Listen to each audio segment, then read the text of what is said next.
Coach, you got an 8-3 win today against Richmond. It was a close game for a while. What were you most happy about in the end to be able to win by 5?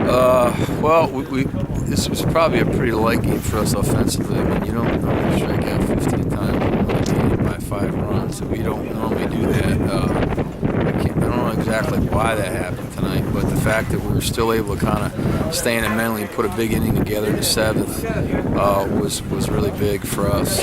Our bullpen was tremendous. They threw 5 in the 3rd, gave up 1 hit, 1 walk, and strike out 10. I mean, the story of the game was our bullpen, really, I think. What did you see from Taylor Bloom tonight? Because it was his first real dominant outing of the season. Outstanding. Coming in the game, pounding the zone with strikes. He's getting ahead of hitters.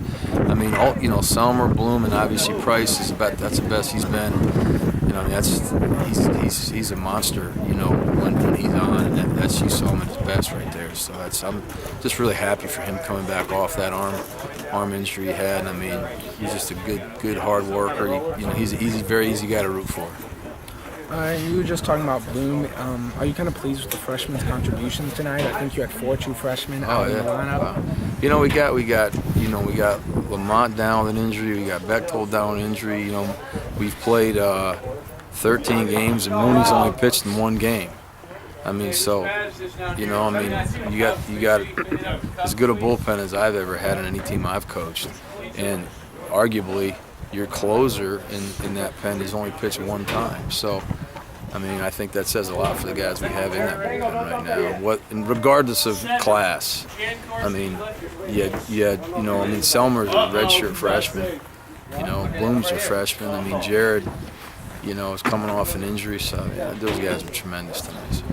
Jose Cuas is off to a slow start, but he had 3 hits tonight, went to a couple different fields. What did you see from him tonight that might indicate that he's on his way back? His BP's been more consistent, I mean, he had some big hits. I mean, that hit that drove in the 5th run was huge. I mean, went from 4-3 to 5-3. That was a big at bat because not only, it drove the run in, but at worst it moves him to 3rd base, which we needed that runner move right there, and ended up being an RBI. So, I mean, he's just a good night for him. I mean, he's got to get back on track for us to be good, and he certainly is moving in the right direction.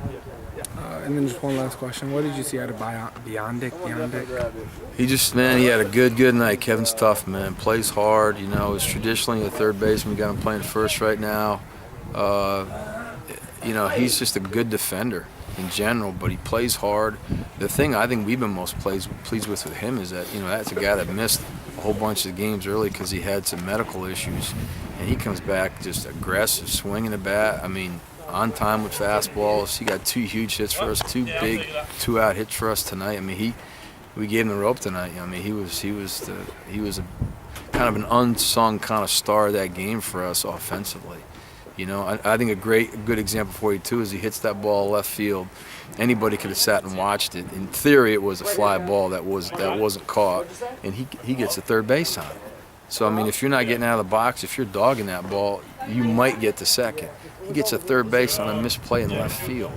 So, I think that kind of shows you how hard the guy plays and how much he wants to play. Not to mention he's good defensively, so you're not sacrificing anything defensively with him over there, even though he's not a left-handed thrower.